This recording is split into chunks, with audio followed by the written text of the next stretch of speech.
subscribe now and press the bell icon. Never miss an update. बिस्मिल्लाहिर्रहमानिर्रहीम। अस्सलामु अलैकुम वरहमतुल्लाहि वबरकातुहू। कल के सबक में हमने ये पढ़ा था कि 6 किस्म के हरूफ जो आवाज़ के एतबार से आपस में मिलते जुलते हैं, कुरान के पढ़ने में उनका ख़ास तौर से ख्याल रखना और उनमें फ़र्क करना ज़रूरी है। अब 6 किस्म के हरूफ क्या क्या थे वो भी पढ़े थे। तो सबसे पहले आज हम सीखेंगे उन 6 तरह के हरूफ को अदा कैसे करेंगे, और उसके बाद हम सीखेंगे कि उन 6 किस्म के हरूफों की मशक कैसे करेंगे। पहले तो हम उनका अदा करना सीखेंगे। तो देखिए, सबसे पहला हर्फ था हमज़ा आइन। यहाँ पर आपके दिल में एक बात आ सकती है कि अलिफ को छोड़ दिया गया है।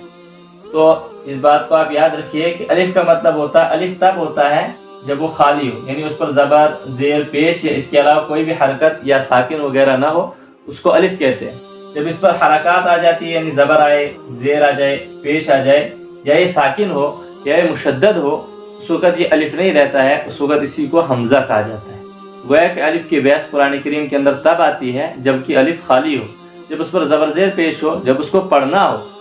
दूसरे अल्फाज में ये कि जब उसको पढ़ना हो तो उस वक़्त तो अलिफ नहीं बल्कि हमज़ा होता है।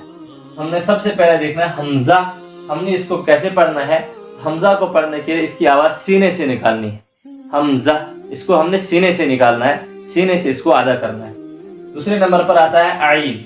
तो आइन के अंदर क्या है कि आइन को जब हमने अदा करना है तो आइन जो निकलेगा वो वस्ते हलक, यानी हलक के दरमियानी हिस्से से। आइन और हा, ये वाला आइन और इसके साथ में जो हा आता है, इसको इस्तिलाह के अंदर जब हम नुआनी कायदा पढ़ते हैं उसकी इस्तिलाह में इसको बड़ा हा कहते हैं, इसको छोटा हा कहा जाता है। तो जो ये आइन है और ये बड़ा हा है, इसको दरमियानी हलक, हलक का मतलब आता है गला जो हमारा है, इसके दरमियान से इसकी आवाज़ को निकालना चाहिए, हा। और इसी तरह आइन भी। और ये जो हमज़ा है और हा, मैंने कहा था हमज़ा इसका मतलब है सीने से आवाज़ निकालना, तो हा की आवाज़ को भी सीने से निकाले, यानी ऐसा लगे कि सीना हमारा जो है सांस की वजह से फूल रहा है, हा।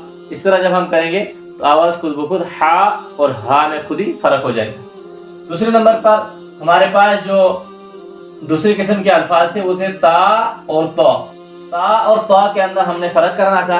एक बात का यहाँ पर ध्यान रखना ज़रूरी है कि तो के पढ़ने के अंदर होंठ गोल नहीं होने चाहिए। जब भी हम तो को पढ़ेंगे इसकी आवाज़ मोटी तो होगी, लेकिन तो करके नहीं पढ़ेंगे, होंठ गोल करके नहीं पढ़ेंगे, बल्कि तो अंदर से ही इसकी आवाज़ को हम मोटा करेंगे। तो इसको हम कैसे पढ़ेंगे, ये जो हमारी ज़ुबान है इसका आगे वाला हिस्सा और ऊपर वाले दांतों के साथ इसको मिलाएंगे, ता, ऊपर वाले दांतों के साथ मिलाकर पढ़ेंगे ता। इसी को थोड़ा मोटा करके पढ़ेंगे तो अंदर से ही मोटा करेंगे, आवाज़ के एतबार से, ज़ुबान के एतबार से हम इसको मोटा करेंगे। होंठों को हरकत नहीं देंगे, गोया कि होंठों को हम गोल नहीं करेंगे। तीसरे नंबर पर आता है सा, सीन और सौद। इसमें आप एक बात याद रखिए आसान तरीके से। देखिए, मखारिज हमने आपको बोले वो तो आपको याद नहीं रखने हैं, वो तो सिर्फ आपने तरीका याद रखना है। सा, सीन और सौद में आपको एक बात का ख्याल रखना है, जब आप सा को पढ़ेंगे, एक तो इसको पढ़ेंगे बिल्कुल नरम आवाज़ में, नरम आवाज़ के अंदर पढ़ेंगे, और दूसरा सा के पढ़ने के अंदर मुंह से सीटी की आवाज़ बिल्कुल भी ना आए। एक सा नरम पढ़ना है, दूसरा मुंह से सीटी की आवाज़ बिल्कुल भी आनी नहीं चाहिए। नंबर 2 पर है सीन। तो सीन के पढ़ने में आप सीटी की आवाज़ को कसरत से निकालिए, सीन, सीटी की आवाज़ को निकालिए। तीसरे नंबर पर आता है सौद। तो ता के मुकाबले के अंदर इसको पढ़ना है मोटा, ता को पढ़ना है बारीक, यानी हल्का से इसको सा पढ़ना है। और ये जो इसके मुकाबले में सौद है, सौद को काफ़ी ज़्यादा मोटा करके पढ़ना है। बस इनमें आप इतना याद रखिए, इसमें सीटी बिल्कुल भी ना हो और नरम हो, इसमें सीटी की आवाज़ हो और सौद मोटा हो। हा और हा की बात आ गई। जाल, जा और ज़ौद, इनमें भी आपको इसी सा, सीन और सौद की तरह याद रखना है। जाल जो है, दाल के बाद जो जाल आता है, इसको आपने बहुत नरम पढ़ना है, बिल्कुल नरम आवाज़ के साथ इसको अदा करना है, जाल। इस बात को याद रखना है कि इसमें शिद्दत बिल्कुल ना है, नरम आवाज़ के साथ अदा हो। उसके बाद दूसरे नंबर पर आता है जा। जो रा के बाद आता है जा, तो जा के अंदर आप कसरत से शिद्दत कीजिए, जा, जा, इसको मतलब शिद्दत के साथ पढ़िए। उसके बाद है ज़ौद। तो ज़ौद को क्या करना है, ज़ौद को मोटा पढ़ना है, इसको कहते हैं पुर। पुर का मतलब आता है मोटा, इसको पुर पढ़ना है, ज़ौद।